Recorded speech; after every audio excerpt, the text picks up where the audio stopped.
امریکی صدر Donald Trump کا ابنائے ہرمس میں جہازوں کی نقل و حرکت بحال کرنے کا اعلان۔ صدر ٹرمپ نے اقدام کو انسانی ہمدردی قرار دے دیا۔ سوشل میڈیا پر کہا کہ جہازوں کی محفوظ نقل و حرکت کے عمل پروجیکٹ فریڈم کا آغاز آج صبح سے ہوگا۔ متعدد ممالک نے درخواست کی ہے کہ ابنائے ہرمس میں پھنسے جہازوں کا محفوظ راستہ فراہم کیا جائے۔ غیر جانبدار ممالک کے جہازوں کو محفوظ راستہ فراہم کریں گے۔ یہ ان ممالک کے جہاز ہیں جو مشرق وسطیٰ میں حالیہ تنازع میں شامل نہیں ہیں۔ کئی جہاز خوراک اور ضروری سامان کی کمی کا شکار ہیں۔ امریکہ ایران کے ساتھ بہت مثبت بات چیت کر رہا ہے۔ ایران سے بات چیت کا یہ عمل سب کے لیے انتہائی مثبت ثابت ہو سکتا ہے۔ اگر کسی بھی طرح اس عمل میں مداخلت کی گئی تو اس سے نپٹا جائے گا۔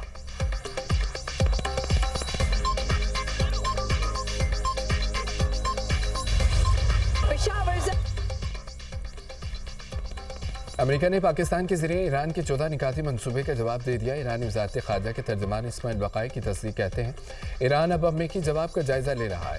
ایران کا 14 نکاتی منصوبہ خاص طور پر جنگ کے خاتمے سے جڑا ہے۔ ایرانی نکات کے تحت اس مرحلے میں جوہری مذاکرات شامل نہیں ہیں۔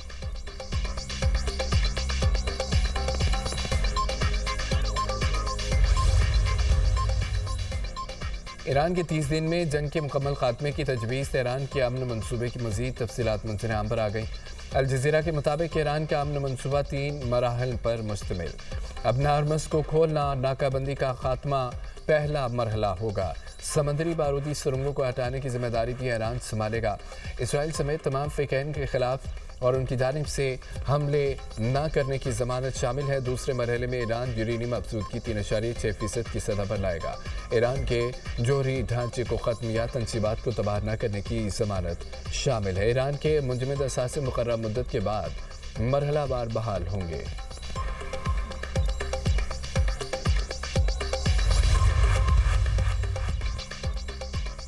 ایران کی سفارتی محاذ پر سرگرمیاں تیز۔ ایرانی وزیر خارجہ باسر اکچی اور جرمن منصب میں ٹیلی فونک رابطہ۔ جرمنی کا ایران سے جوہری ہتھیاروں سے مکمل دستبردار ہونے کا مطالبہ۔ جرمن وزیر خارجہ نے کہا کہ مذاکرات کے ذریعے تنازعات کے حل کی حمایت کرتے ہیں۔ ایران کو فوری طور پر ابنائے ہرمس کو کھولنا چاہیے۔ اتحادی کے طور پر جرمنی اور امریکہ کا مقصد یہ ایک ہی ہے۔ ایران اور عمان کے وزیر خارجہ میں بھی ٹیلی فون پر رابطہ ہوا۔ علاقائی پیش رفت پر تفصیلی تبادلہ خیال۔ عباس عراقچی نے جنگ کے خاتمے کے لیے سفارتی کوششوں سے آگاہ کیا۔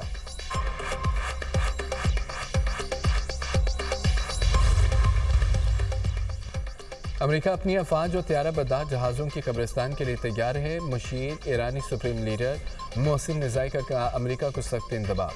کہا کہ امریکہ دنیا کا واحد بحری قزاق ہے جس کے پاس طیارہ بردار جہاز ہیں۔ ایران کے پاس ان قزاقوں کو لگام ڈالنے کی بھرپور طاقت ہے۔ اپنے بحری بیڑے اور فوج کی تباہی کے لیے تیار ہو جاؤ۔ امریکہ کو اسپہان میں گرنے والے اپنے طیاروں کا ملبہ یاد رکھنا چاہیے۔ پاسداران انقلاب کا کہنا ہے کہ واشنگٹن کے پاس فیصلوں کی گنجائش ختم ہو چکی ہے۔ ٹرمپ اب ناممکن فوجی مہم جوئی یا تلخ ڈیل میں کسی ایک کا انتخاب کریں۔ فیصلے کے لیے وقت تیزی سے گزر رہا ہے۔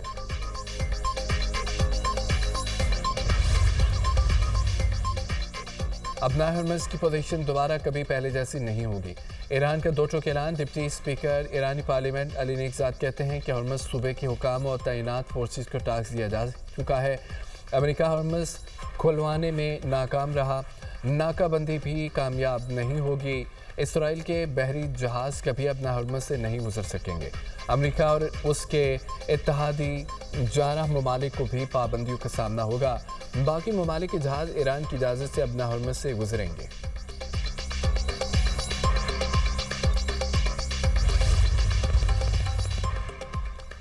وزیر خارجہ اسحاق ڈار کی اردن کی منصب ایمن الصفدی سے ٹیلی فونک گفتگو ہوئی ہے۔ تمام فریقین کے درمیان تعمیری روابط کے فروغ کے لیے پاکستان کے عزم کا اعادہ۔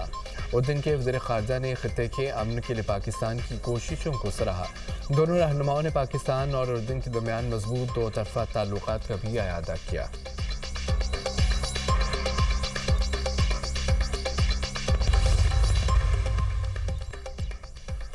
وزیراعظم شہباز شریف کی جاتی عمرہ میں مسلم لیگ نون کے صدر نواز شریف سے ملاقات۔ وزیر اعلیٰ پنجاب مریم نواز کی بھی شرکت۔ ملک کی مجموعی سیاسی صورتحال پر تبادلہ خیال۔ معاشی امور پر بھی تفصیلی بات چیت کی گئی۔ وزیر اعظم نے نواز شریف کو مشرق وسطیٰ کی صورتحال اور پاکستان کی قیام امن کے لیے کوششوں سے آگاہ کیا۔ عالمی منڈی میں تیل کی قیمتوں اور عوامی ریلیف کے لیے حکومت کے اقدامات پر بھی قائد نون لیگ کو اعتماد میں لیا گیا۔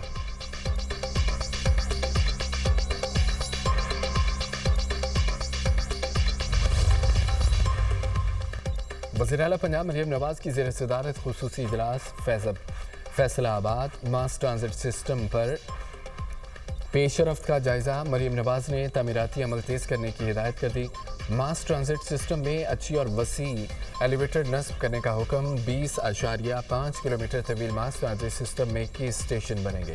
11.3 کلومیٹر روٹ اور 11 اسٹیشن ایلیویٹڈ ہوں گے۔ فیصل ٹاؤن اور ایئرپورٹ چوک میں ڈپو بنائے جائیں گے۔ وزیر اعلیٰ مریم نواز کا ہر اوپن مقام پر اربن فارسٹ اور سبزہ لگانے کا بھی حکم۔ وزیر اعلیٰ سندھ مراد علی شاہ کا ریڈ لائن منصوبے کی سائٹ کا دورہ۔ حکام کو کام کی رفتار تیز کرنے کی ہدایت۔ وزیر اعلیٰ نے کہا ہے کہ بیت المکرم سیکشن پر نقاشیات کے نظام کو بہتر بنانے کا کام شروع کر دیں۔ نمائش سے جیل چرنگی تک 400 میٹر کے حصے میں سب گریڈ کی تیاری کا عمل بھی تیز کیا جائے۔ کسی قسم کی سستی بالکل برداشت نہیں کروں گا۔ سڑکوں کے پیچ ورک اور بحالی کا کام ہنگامی بنیادوں پر مکمل کیا جائے۔ ٹریفک کی روانی میں خلل کم سے کم کرنے کے لیے اسپالٹ بچانے کا کام رات کے وقت کیا جائے۔ عوام کی تکلیف مجھ سے برداشت نہیں ہوتی۔ یہ سڑکیں ہر صورت بحال ہونی چاہیے۔ شہریوں کو دھول مٹی اور ٹریفک جام نہیں رہنی چاہیے۔ فائلوں میں نہیں زمینوں پر کام نظر آنا چاہیے۔ دوبارہ سرپرائز وزٹ کروں گا، وزیر اعلیٰ سندھ مراد علی شاہ۔ پاک افواج نے شکست دے کر بھارت کا غرور خاک میں ملایا۔ 1 سال بعد بھی بھارت اپنے زخم سلا رہا ہے۔ وزیر دفاع خواجہ آصف کی میڈیا سے گفتگو کہا کہ بھارت پاکستان پر حملہ کرنے کی اب جرأت نہیں کرے گا۔ بھارت افغانستان کے ذریعے پراکسی وار کر رہا ہے۔ ایک اچھے ہمسائے کی طرح خطے میں امن چاہتے ہیں۔ مار کے حق کو 1 سال گزرا، ہمیں تجدید عہد کرنا ہوگا۔ اپنے ذاتی مفادات پیچھے رکھ کر قومی مفادات کو ترجیح دینا چاہیے۔ اپنی بہادر افواج کو خراج تحسین پیش کرتا ہوں۔ زندہ قومیں اپنے محسنوں کو بھولتی نہیں ہیں۔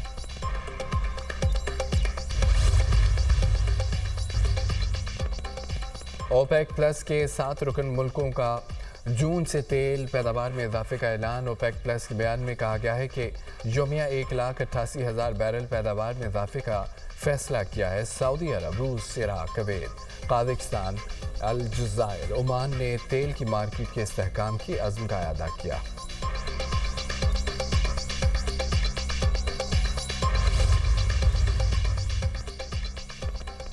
جنگ کے بعد تیل کی قیمتیں کم ہونی چاہیے۔ امریکی وزیر خزانہ اسکاٹ بیسن کا کہنا ہے کہ مستقبل میں تیل کی قیمتوں میں کمی کی پیشگوئی ہے۔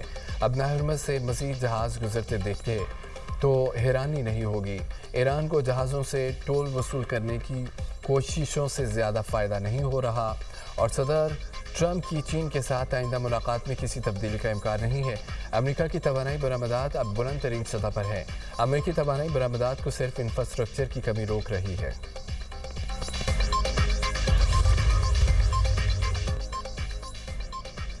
گرمی اپنا رنگ دکھانے لگی۔ سندھ کے بیشتر علاقوں میں ہیٹ ویو۔ حیدرآباد اور دادو میں پارہ 47 ڈگری کو چھو گیا۔ سکھر، جیگاب آباد، شہید بے نظیر اور موہنجو داڑو میں درجہ حرارت 46 degree centigrade record. Karachi میں رواں سال کا گرم ترین دن، پارہ 42 ڈگری، شدت 46 ڈگری سینٹی گریڈ جیسی محسوس ہوئی۔ شہر قائد میں آج بھی موسم شدید گرم رہنے کی پیشگوئی۔ درجہ حرارت 41 ڈگری تک جانے کی پیشگوئی۔ ملک کے دیگر حصوں میں بھی گرمی کا راج ہے۔ سبی اور تربت میں 46، کوادر میں 43 ڈگری تک گرمی پڑی۔ لاہور میں بارش کے باوجود درجہ حرارت 40 ڈگری تک پہنچ گیا۔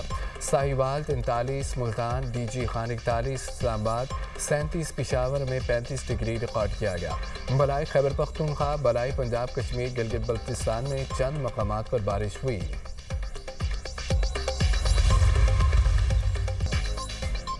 خود کو خطرے میں ڈال کے دوسروں کی جان بچانے والوں کو سلام۔ پاکستان سمیت دنیا بھر میں ورلڈ فائر فائٹرز ڈے آج منایا جا رہا ہے۔ دن بنانے کا مقصد فائر فائٹرز کو ان کی خدمات پر خراج تحسین پیش کرنا ہے۔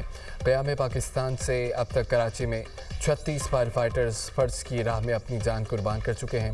شہر قائد میں محدود وسائل کے باوجود فائر فائٹرز اپنے فرائض جان فشانی سے ادا کرتے ہیں۔